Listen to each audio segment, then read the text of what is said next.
Okay. Well, good morning, everyone. Good morning.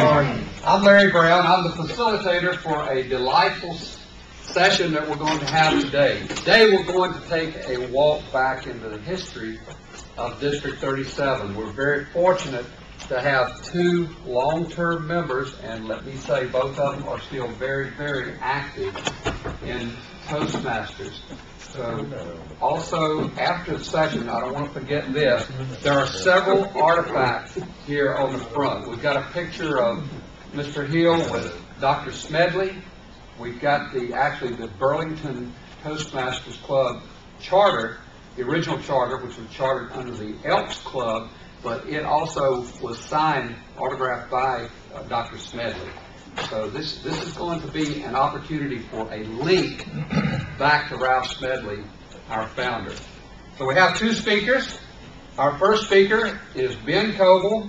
Ben was born in 1921 near Burlington. He graduated from Burlington High School in 1939, entered North Carolina State College, that's what it says, in 1940, and was drafted into the U.S. Army in April 1943. He completed his studies at North Carolina State University in 1948. He was recalled by Uncle Sam in 1951 for 2 years during the Korean War and remained in the U.S. Army Reserve, attaining the rank of colonel. He entered the life insurance business in 1956 and joined the Mebane Toastmasters Club that same year.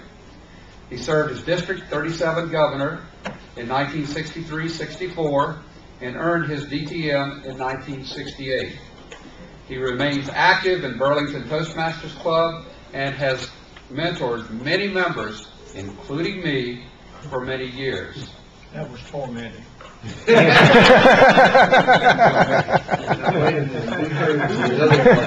my gavel? Yeah, I feel like I'm in trouble with these two guys. I started early. All right. G. Edison Hill is our second speaker. Edison was born in Chocowinity in eastern North Carolina.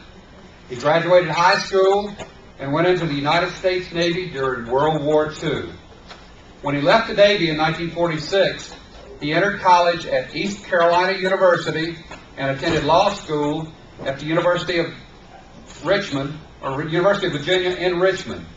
He began practice in 1952 in Asheville, North Carolina, and joined Toastmasters in October of 1952 and has remained an active member. Let's give a warm District 37 welcome to both of our speakers, and we'll bring Ben up.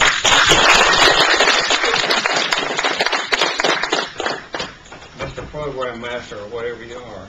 I get no respect. You want me to smile? Can you do it?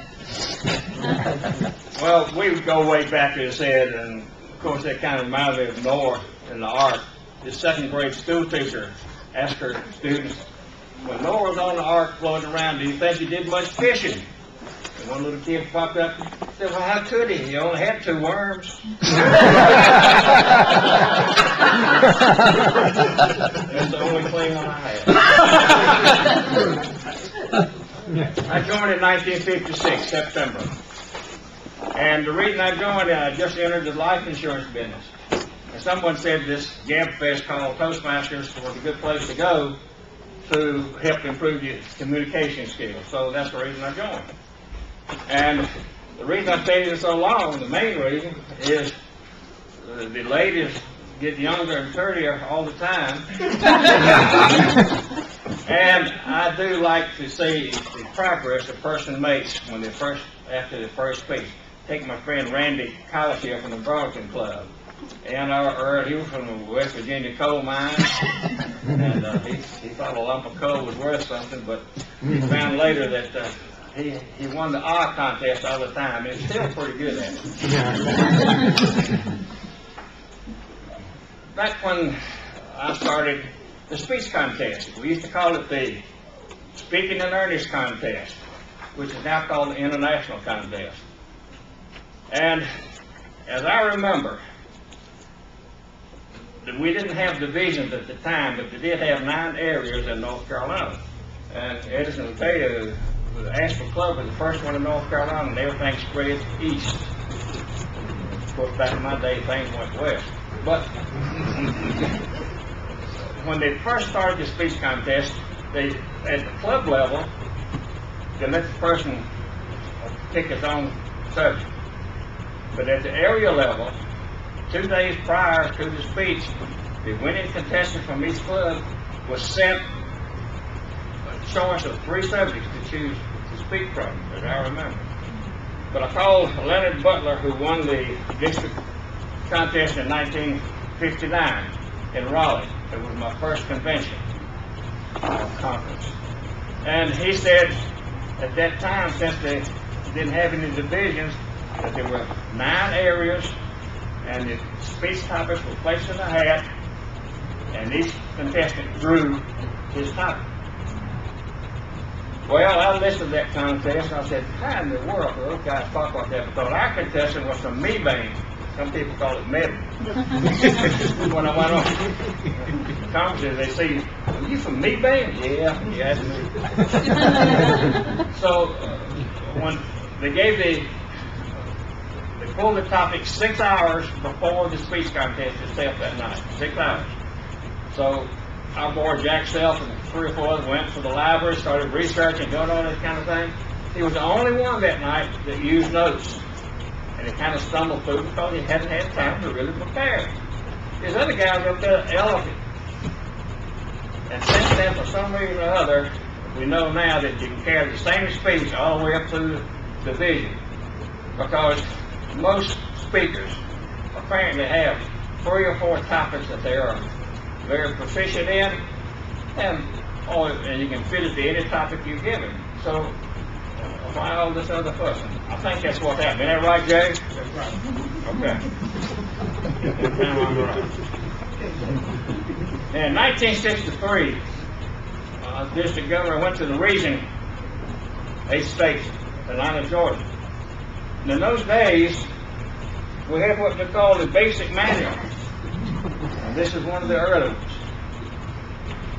This basic manual by Toastmasters, by Dr. Ralph Smith. And in that manual, it had the 10 speeches as usual. And the being in earnest speech was number 2. Now that was the one that was supposed to be used for the international contest. Something pertaining to being in earnest. Of course, now we hear all about folklore and everything else and 2 jokes and things, which is all right, but it's still not, in my opinion, the right type of speech. You should have something that you're real interested in or being interested in, want to sell us on, and so forth. At that time, they used to have a pamphlet for topics, for evaluators, for introduce the speaker, all these little pamphlets, 2 or 3 pages. And at this meeting, I raised my hand and suggested we put everything in one manual, in the basic manual, so that all the members will know what all these different duties are, etc.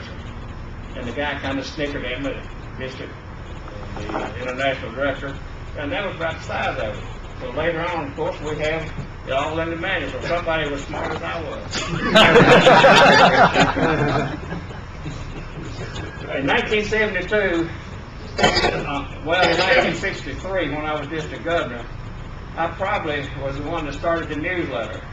Because there again, I was thinking, 1,400 members in District 37, coast to coast, or mountains to coast. And they didn't know what was going on unless they went to one of these meetings, and very few went to that, percentage-wise. So I had the idea of, I typed this legal side on both sides, putting all the news on it and so forth. And I had 3 or 4 little girls who were in high school that babysat for 50 cents, so I paid them 50 cents an hour. And we put this thing together and had to hand address all of them. I had to send the list of clubs and I mean all the members. So that's about 4 cents, I think, at the time. So I believe that was about the first newsletter that our district had. if you want to call it a newsletter. I did all the typing. Of course, I was pretty good. And in 1988, I came up with an idea for our club to have what each assignment is and a description of it and what it's supposed to do. From Toastmasters, Word and Joke, Topic Master, all down the line. And bless goodness, the Nationals finally come out with something that is stick in the new members membership thing and showing what each job is. Of course, that's also in the basic manual. And at least these people are making progress. They learn as they go, just like all of us have. But my favorite remembrance is of the time in 1963 when I was district governor for the spring conference. We're going to have the elections. I had my good friend Jim Joplin from Winston-Salem, and another guy by the name of Peter Gurns from Charlotte. And he was the chairman of the organization committee for this thing.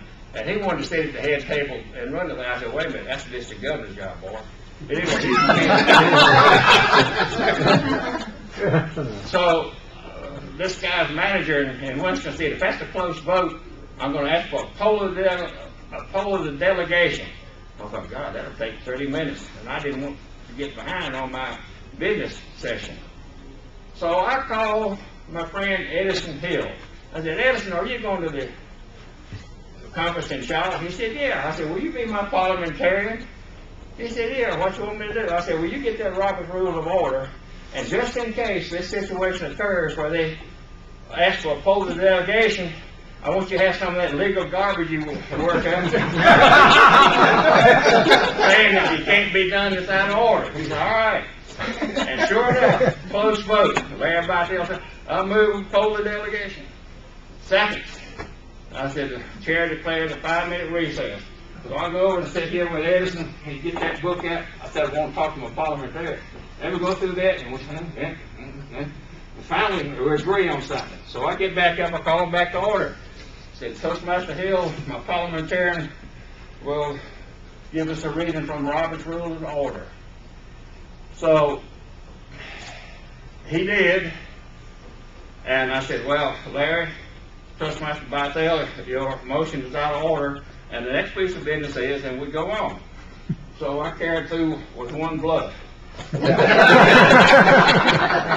am a poker player. And when District Governor Johnson, when was that, Jay? He asked me to be parliamentarian, and we didn't have a quorum. And I stood up and I said, I didn't know what a quorum was. I said, well, we've got everybody here today that's heard everything that's been said. What good is it going to send it out to these people who didn't even come, not interested enough, or couldn't afford it for some reason? So I say that we go ahead and the business we do today is legal, and they made a motion and seconded it, and what? Then Bush Barty, is he in here? Bush and Marcia came up, past district governor, said, you can't do that. I said, why didn't you stop me? Evidently, I'm parliamentarian today. I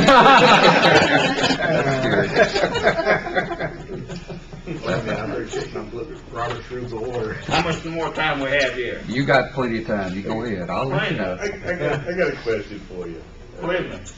I got a question. What was it like when it changed from all males to when Lee Beatty and all her gender came into Toastmasters?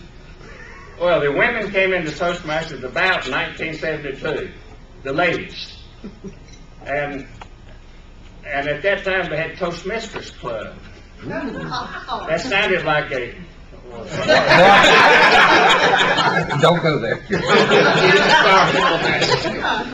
It didn't exactly sound right anyway. But the male chauvinist, or whatever he is, saw fit to invite the ladies to come into the Toastmasters. And now I think most clubs have more ladies in the club than they do men or boys. And I also remember back in those days that we had 20, 30, and 40 members in the club. And at each meeting, you had anywhere from 20 to 35 members at each meeting. Now everybody's sitting at home watching TV or doing something their wife tells them to do. Or, Jay, you got anything to add in here? You're an old timer. And you haven't shaved, so you ought to know. Well, I do give credit to the women because they were our salvation. We were going downhill until they asked the women to come in. And as you said, they had Toastmasters clubs back then. And I think when they brought men in, they did not bring a whole lot of the Toastmasters in. But Lee Beatty was the maverick of District 37, so to speak. She was the first lady member that we had in District 37, and she lied about when she joined Toastmasters. She put down male when she joined. It was Lee Beatty, L-E-E, and so she was accepted. And then, of course, later on, the clubs accepted females into the club, but they put it where a club could vote the female in or not. And a lot of clubs did not vote females in. I think High Point was the big holdout, that they had a social club on Friday night, and they didn't want any women telling them what to do. So they were the big holdout. And then I think 10 years later, they said it was mandatory that you accept women, children, whatever you accept. And we had a good time with that. But I do appreciate the ladies, and that's why I'm still in. Just a quick point about those of you who don't know this gentleman. When I first joined the club, there was a speech contest at the Grand Library in March of 2004 or 3. And I was representing my club, very, very nervous. And this gentleman that I did not know, who has become one of my best friends and mentors. You're not pointing at you. Well, both of all three of them, as a matter of fact. But Mr. Coble, and then he wanted me to call him Ben. I had a tough time doing that, but I call him Ben now. But he was very, very instrumental in me winning that first contest by the encouraging words that he had given me. And I owe this young man for everything that I am for a Toastmaster today. Job well done. Okay, thanks. Thank you, I'll accept the check outside. 37. Years ago, he was talking about it being earnest, and used to call it the serious speech contest, which was separate from the humorous contest. But in 1970, a gentleman from Region 8, which is South Carolina, North Carolina, up to Virginia, down to Florida, everybody spoke behind the lectern. They could use notes, but this gentleman at the regional stepped outside the lectern, and no one speaks behind the lectern anymore. And that was in 1970. So it was all, the serious speech contest was always regimented, and as topics were picked for you, and then at one time you were given a table topics after you spoke, and were called back up, and 40% of your grade or judging was done on how well you handled the table topics. So we've come a long way. Okay, thank you. Okay. Now, here's the Advanced Communication Manual in 1970. We'll look at it if you'd like to come up here. And Leonard Butler has the basic training for Toastmasters, the Advanced Manual. 16 different speeches in it. They just had a little verbiage on them. And, oh no, that's not here. That's the basic manual. But anyway, he had written a letter to Dr. Smedley, a very elaborate letter, and thanking him for the training, and that Toastmasters is the best thing since the watermelon. Just to show you, keep changing, the pictures on both these are the same, right? Right. And in here it says Communication Leadership Program, and one of my new members just received this Competent Communication. And the only difference I see in it is back on page 67, 68, they've changed and added 2 or 3 things, and other than that, it's all the same. In fact, on the front of this, it doesn't say it's been revised or anything like that. They just had the change in it. So things are changing all the time. Program suggestions, 1962. The old thing used to tell what to do each month. And I think they still do, but nobody seems to do it. Here, John Edwards, district governor, and 4 seconds or 4 minutes? I got the. and here's a district yearbook, and in it has the district officers, it has the training sequences, etc. A whole lot of things in there that I think was given only to the area officers. In fact, they had a display here of all the clubs at that time. There were 59 clubs in the district. We started following when I was district governor. We had 100, and I ended up with 90. And so it kept falling down till, I guess, till the women started coming in, and then that helped save things. I don't know whether people came to look at the women or whether or not they came to the fair speeches. Oh yeah, here's the Beyond Basic Training that Leonard had, and in it has these 16 different things. Well, I enjoyed being up here, rambling around a little bit. And are there any other questions? Hearing none, I yield control to my illustrious companion over here, Edison Hill.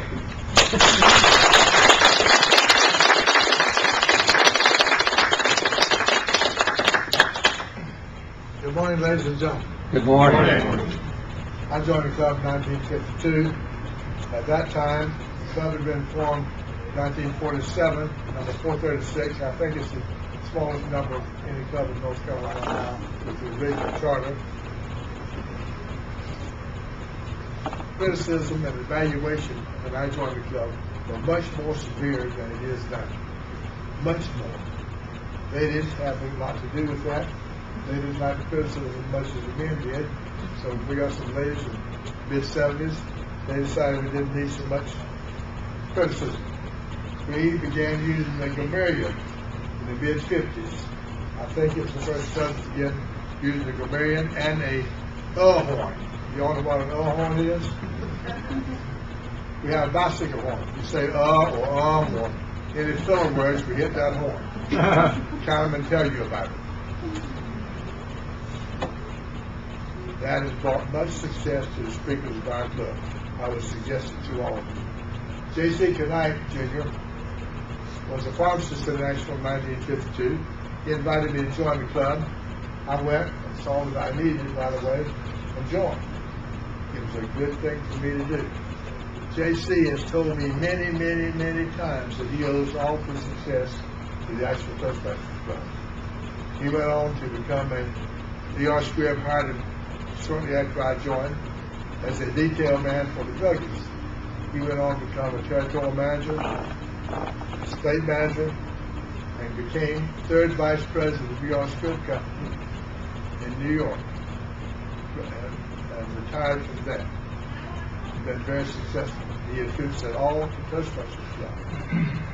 One of the great things he told me about being vice president of DR Squibb was that he had to travel over the United States and sometimes go to Europe. Of course, he had to take his wife with him.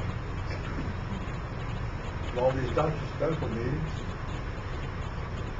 The person asked him one day, well, how you like your travel? You get along with your wife? He said, well, I get along fine, except that it costs me so much money for my wife's clothes. He said, did they tell you about the allowance? He said, no. What allowance? He said, we give your wife an $8,000 a year allowance for clothing when she attends the meetings with you.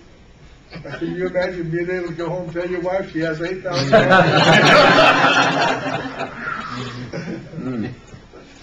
He's now retired, doing well. We met when I first joined the club at the Asheville YMCA, the old Asheville YMCA, and we paid 35 cents to a ladies' church group for our food, plus 10 cents per member as a tip to each one of those ladies. That's changed a little bit since that time. We had about 28, 30 active members, and that held until the early 90s. After 1990, we have a hard time keeping the membership up. We didn't have any ladies in the club. until about mid-1970s when the Toastmasters Club disbanded, and they became members of our club. In the mid-1950s, we were hosting a district convention. It was not like the one here today. It was all one meeting, everybody met in the same room the whole time. We contacted Dr. Smedley and he agreed to come. So I met him at the airport, drove him into town, and by that time I felt like I knew him. He was a calm, easy, soft-spoken gentleman. He was running a YMCA when he decided that people needed training as public speakers so they could speak to one person, 10 people, 100 people, or 100,000 people without being embarrassed and getting their thoughts together. He formed the Toastmasters Club mid-30s. That's when he got chartered. He had moved to Santa Ana by that time in California. Once you knew him for just a few minutes, you felt like you'd known him all your life. We went to the Battery Park Hotel where we were having a convention and our meeting places. Had the best suite we could get. Large bedroom, nice living room, 2 baths, and all the other amenities. We walked in the room and he said, I don't want to stay here. I can't stay here in this place. Oh my God. What are we going to do? I looked at the devil bill and said, he said, I want a single room, single bath, a single room with a bath and a bed. All I'm going to do is sleep and bathe here. So we went back downstairs and re-registered him for a single room. Now, it wasn't costing him anything, but that's the kind of fellow he was.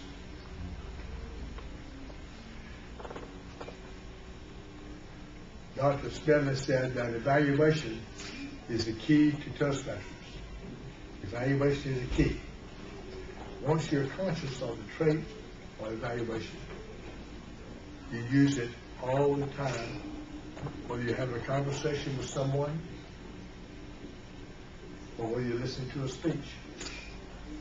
And if you listen carefully, you learn a lot from just listening to people, how they express themselves, know how to do that. We need to evaluate carefully, without animosity or rancor, but fluently to the people we evaluate.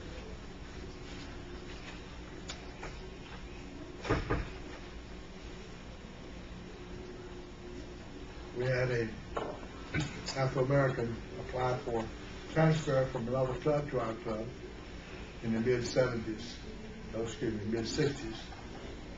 And the president asked me to preside. We decided to let everyone speak their opinion. We had 28 members present, 26 members spoke, all in agreement with him transferring. 2 members was opposed to joining our club, being transferred to our club, actually. So we called upon them to speak. They refused. But applause, cheers from the audience finally got them to their feet to speak. After they spoke, they took a vote. Of course, the vote was 26-2. Those 2 members resigned immediately. He became a member. We didn't tell the club that had we not voted to accept him, we could have been thrown out of Toastmasters International because he was a transfer member, a member in good standing of another club. Many people have asked me why I continue my membership for so long. The answer is very simply, I enjoy it, and I know that Toastmasters are honest people. We had a member in our club one time who was a politician in Nashville. He was a good politician. He stayed in the club about 3 months, good friend of mine. He resigned. I said, why did you resign the club? He said, Edison, I have a mistress. And just found out my wife will divorce me, and I'll never be able to be a late to the game. And I'm afraid that when I'm asked on tabletop to speak on some subject, I may someday give that away. So I couldn't do that. When I first joined the Toastmasters Club, when I became excited, I was speaking to me high voice very rapidly. I've learned to control that mostly. I still have the voice, the rapidity with which I speak, but I've at least got my voice down where I can handle it. Most of the time.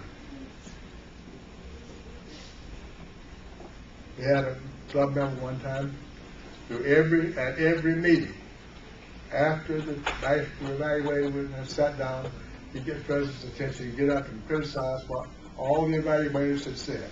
He just did not like evaluation. He just criticized everybody. Everything any evaluator had said. Well, one night he said, if this club doesn't change, I'll just have to resign. One of the members stood up and said, Mr. President, will we accept his resignation?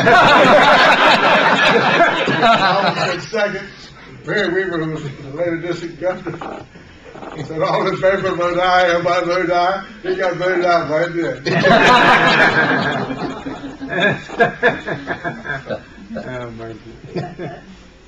One night we were meeting at that apartment, we were all still a male club, and I gave a speech on how you should dress and not have things in your pocket. And at that time, everybody came to the meeting, and they still do mostly in our club, with coat and tie, where everybody came dressed in proper attire for a pool. Some wore bikinis, regular bathing suits, some wore their clothes, their regular clothes. I came with the grass skirt I'd gotten from a friend of mine who'd been the wife. That caused quite a stir. We used to have all different kinds of meetings in our club. Some nights, now this was when we had 24, 28, 30 people at the meetings. During that time, sometimes we had 6 people waiting for someone to resign to get into the club. Our limit was 30 people in the club. And we generally had at least 24 people there. You would know everybody there and know what they were going to do. So the Toastmaster would have a reverse meeting. Everybody knew what they were going to do in advance. Everybody knew who was going to speak, who's going to be on tabletops, and look around and see who would be on tabletops, who's going to be evaluators. So we had the master evaluation first, and then the grammarian, and then the table topics, and all of that first. Then we'd have speeches. Well, the evaluation, then the speeches. It's an interesting way to have a meeting. One meeting, I had small children, 2 small boys. I bought them a mini bike, something wrong with it. I took it to be repaired, had them a comfortable car. Jim Patch, an architect in high school, Lloyd Griffey, Toastmasters, we had shared an office. And when he got to the car, he said, what's that you got? I said, a mini bike. He said, let's try that. He took it out and he rode around the parking garage. Came back, and we got to the hotel. He said, I'll be riding that in tonight. I said, well, we don't want to do it till they're sitting down. He said, we can wait till 6:15, we meet 6:15. We start right on time. So, we went into the hotel, but waited until the time was right. Got the elevator, rode to the 11th floor, with the mini bike. We had an elevator operator stop at about the 10th floor. We started up. When he opened the door, we rode out and rode all the way around the building. Nobody said a word. The master evaluator said, Edison Hill and Jim Paget made their usual loud, late entrance to the club. We had some visitors from 2 other clubs. They said, does this thing happen all the time up here? You guys are crazy. One story. Man was running on a deserted island. He thought he was there for 14 years. They didn't really know. One day he looked up, he was out on the beach and looked up. There came this beautiful lady swimming up there, up the elaborate scuba diving outfit. They talked. She said, how long have you been here? He said, 14 years, I believe. She said, well, you're so-and-so. He said, it's been 14 years. She said, that's a long time. Didn't you like a cold beer? She went up to the scuba. Oh my God, you got a cold beer? She gave her, she said, yeah, we like a cigarette. Runs up to one, got a cigarette, lit it for a guy. Oh my God, a cold beer and a cigarette. It's just like being in heaven. Thank you so much. They talked while he drank his beer, smoked a cigarette. When he finished, she started to I'm zipping the uniform from top down. She says, "You want to play around?" He's okay, we got so we golf clubs in there.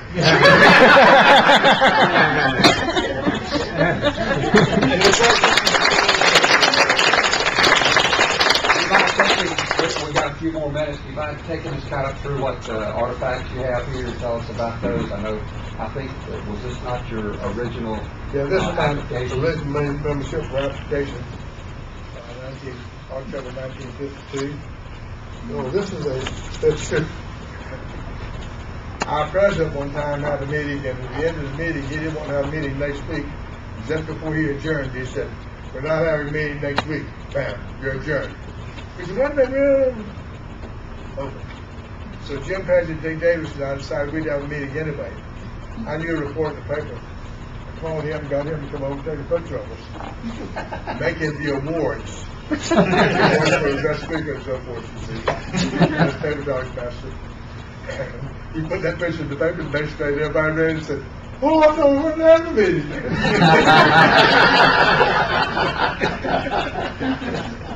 This is a list of the officers in 1961. This is a roster of the members in 1962.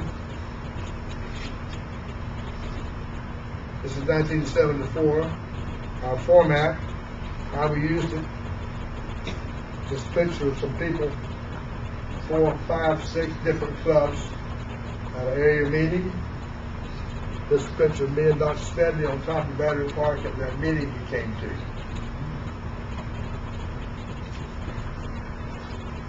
I wish you all could have met Dr. Smedley. He was one fine man. How he did what he did, I'll never understand. This is a speech contest for the Toastmasters International, 1961. Any questions? Any answers? Got a question over here. Yes, Tell us a little bit more about Dr. Smedley, what it was like to hang out with him. Well, we got in the car, he was just, I want to work there and talk. That's about. He didn't need anything, he didn't want anything, he didn't require anything.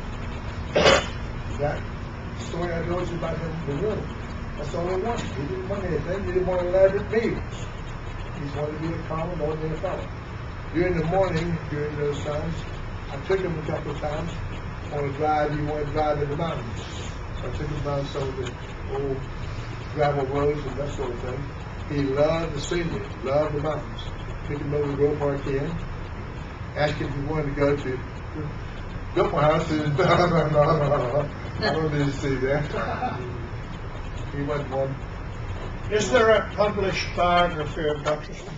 Published what? Biography? Yes, there's several books out on Dr. Smedley. Toastmasters International, just contact them. They'll send you whatever you need, whenever you want it. Thank you. Any other questions? No answers? Thank you. What do you think about this guy?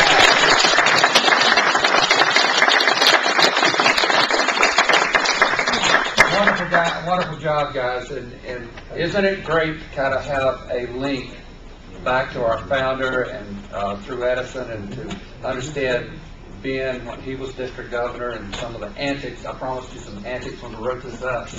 He's quite a character, but I want to thank both of them for preparing their speeches today. And I would encourage you, we've got about 4.5 minutes before we're really supposed to break up. There is some absolutely wonderful artifacts here. Well, we'll go ahead and we'll break up the meeting, but I encourage you to come up here and take a look. This picture of Dr. Smedley with Edison, and this charter was signed by Dr. Smedley. Thank you very much for coming today. Randy? Yeah. Okay, we did.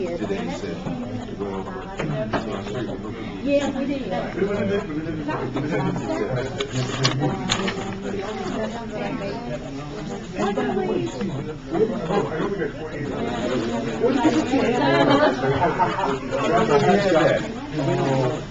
Oh,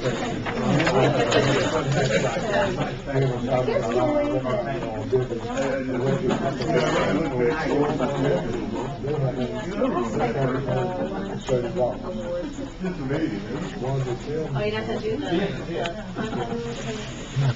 Go ahead.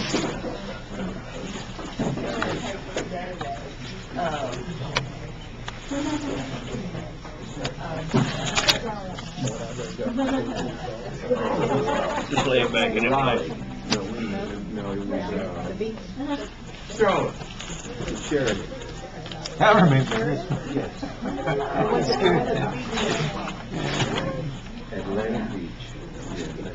Edison, I came up and visited your club when I was division governor, and you evaluated me. Yeah, basically. I keep reading these books too, but I never even think of them as antique cartoons. No. Job well done, young man. Appreciate you. Keep that. I might need it later on down the road. I might not have it. You guys have got, what, almost 100 years experience between both of you, have you? That's right. 55. Wow. Man, oh man.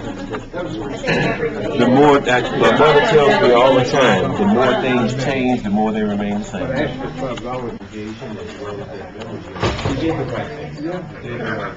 Let me look at it. You can see the resemblance if you look at it. Yeah, you do, you can. At first it's like, oh, it's so different, but then you can kind of see that. Let me get one expression on his face.